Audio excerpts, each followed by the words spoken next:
Lakini moja kwa moja tunaanza na ripoti kwamba Rais Samia Suluhu Hassan wa Tanzania leo amezindua tume uchaguzi wa vurugu zilizotokea siku na baada ya uchaguzi wa Oktoba 29. Rais Samia ameipa tume hiyo siku 90 huku akisisitiza kuwa anaamini ina uwezo wa kuja na majawabu kwa masuala tete yaliyoibuka kwenye machafuko hayo, licha ya ukosoaji wa upinzani ambao unataka tume ya kimataifa. Florence Majani na ripoti kamili.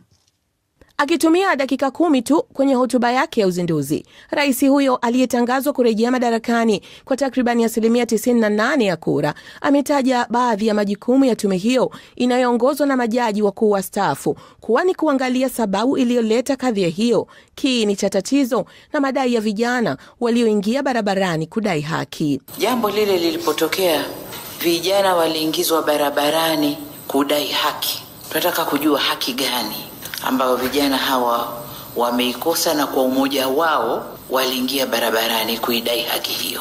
Ni haki gani, ili tuweze kuifanyia kazi na wapate haki yao.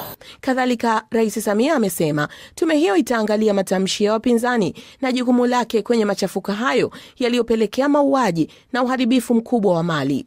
Miongoni mwa kauli alizozitaja kutoka kwa wapinzani hao ni pamoja na maneno kama lazima kiwake, lazima aondoke na uchaguzi hautafanyika. Mbali na vyama vya siasa, Rais Samia pia ameitaka tume hiyo kuangalia dhima ya asasi za kiraia na zisizo za kiserikali katika maandamano hayo, akidai kuwa uchunguzi wa awali unaonyesha kuwa vijana walioingia barabarani walilipwa fedha.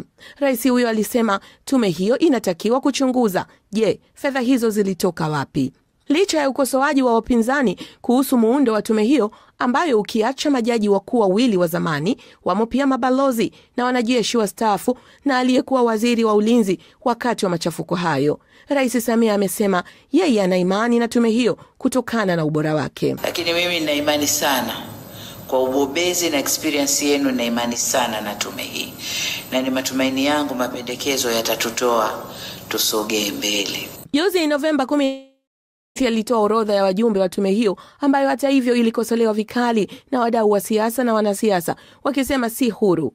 Neville Mena, mchambuzi wa masuala ya diplomasia na siasa, alikuwa na maoni haya kuhusu hotuba hiyo ya rais. Rais amesema habari za vijana kwamba wanahitaji nini, haki yao ni ipi. Nadhani hili ni jambo la msingi, na naona kama serikali yake sasa inajikita hapo. Ukisikiza hotuba yake ya bunge, ilihesabu, alisema taja vijana mara ngapi, nilipofika 37 nikaacha kuhesabu. Kwa hiyo inaonekana kwamba serikali imedhamiria kupata majawabu. Inawezekana changamoto zao zinafahamika, lakini zikija rasmi kama ambavyo tume itasema, pengine wakiwafikia, wakawauliza, wakazungumza, wanaweza kuwa na mahali pa kuanzia. Tume hiyo iliyoundwa Novemba 19 itaongozwa na jaji mkuu mstaafu wa Mahakama Kuu ya Tanzania Mohamed Chande Othman na wajumbe 7, akiwamo jaji mkuu mstaafu Ibrahim Hamis Juma, katibu mkuu kiongozi mstaafu Balozi Ombeni Sefue, IGP mstaafu Saidi Ali Mwema na Dr. Stagomena Taxi aliyekuwa waziri wa ulinzi na jeshi la kujenga taifa, pamoja na Paul Mela, mwanadiplomasia na luteni wa jeshi mstaafu. Florence Majani, DW, Dar es Salaam. Shukran sana Florence Majani kwa ripoti hiyo. Shirika la kimataifa la haki za binadamu Amnesty International limechapisha ripoti mpya inayoonyesha mtindo hatari wa ukandamizaji wa kisasa unaolenga vijana wanaharakati nchini Kenya, hasa wakati na baada ya maandamano ya kizazi cha Gen Z ya mwaka 2024-25. Kwa mujibu wa ripoti hiyo, majukwaa ya kidijitali yaliyowezesha vijana kuandaa maandamano hayo yalitumiwa na serikali kwa kandamiza na kunyamazisha. Shisia Wasilo na kina cha taarifa hiyo. Ripoti hiyo yenye kurasa 59 inaonyesha ukiukwaji mkubwa wa haki za binadamu, ikiwemo zaidi ya watu 3,000 waliokamatwa bila hatia, kutekwa kwa watu 83 na mauaji ya watu 128 tangu mwezi Juni mwaka 2024.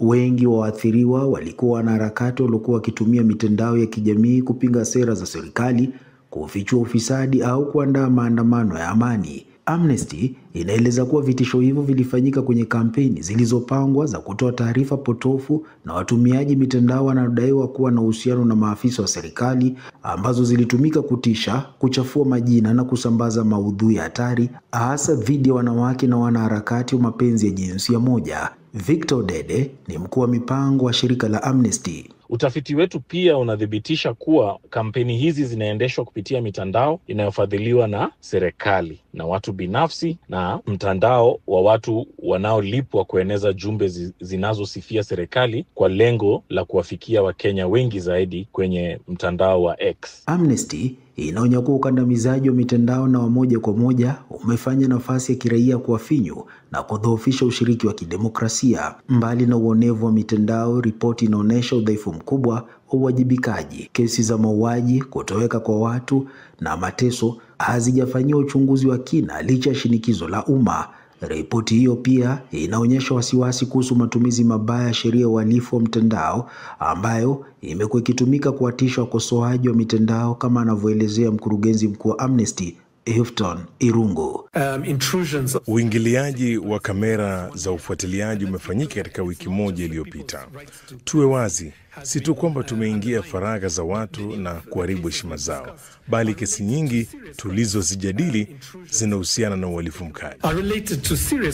Hata hivyo, Wizara ya Usalama wa Taifa kwenye taarifa yake imeitetea serikali dhidi ya madai hayo ya Amnesty, ikisema kuwa haiungi mkono unyanyasaji au vurugu za aina yote dhidi ya raia. Imesema kuwa afisa yeyote ambaye anahusishwa na ukiukaji wa sheria anawajibika binafsi na anaweza kuchunguzwa na kuadhibiwa. Amnesty International inaitaka serikali ya Kenya kuchukua hatua za haraka, ikiwemo kusitisha aina zote za ukandamizaji wa kidijitali, kuvunja mitandao inayodaiwa kuungwa mkono na dola na kufanya uchunguzi huru kuhusu mauaji, utekaji na ufuatiliaji haramu. Pia wanapendekeza kubadilishwa kwa sheria ya uhalifu wa mitandao ili kuhakikisha inalinda kikamilifu haki za kidijitali. Shisia Wasilwa, DW, Nairobi. Shukran sana Shisia kwa ripoti hiyo. Rais wa Marekani Donald Trump ameahidi kufanya juhudi za kurejesha amani nchini Sudan wakati vita vya wenyewe kwa wenyewe vikiendelea katika taifa hilo. Amesema ataanza juhudi hizo baada ya kuombwa na mwanamfalme wa Saudi Arabia Mohammed bin Salman kuingilia kati mzozo huo. Mengi zaidi anaeleza Angela Mdungu. Donald Trump alisema jana Jumatano kuwa atatoa uzito zaidi katika kusaidia kuumaliza mzozo mbaya wa Sudan. Amesema alizungumza kwa kina zaidi kuhusu vita hivyo katika mazungumzo aliyofanya na mwanamfalme wa Saudi Arabia Mohammed bin Salman katika ikulu ya Marekani, White House. Akizungumza katika mkutano wa pamoja na mgeni wake huyo kabla ya bin Salman kuhitimisha ziara yake Marekani, Trump alisema, nimeshasuluhisha mizozo 8 na mwanamfalme angependa nifanye kitu kikubwa kuhusu Sudan. Haikuwa kwenye mawazo yangu kuhusika kwenye vita hivi, lakini ninaona ilivyo muhimu kwako na marafiki zako kwenye chumba hiki. Tutaanza kuifanyia kazi Sudan.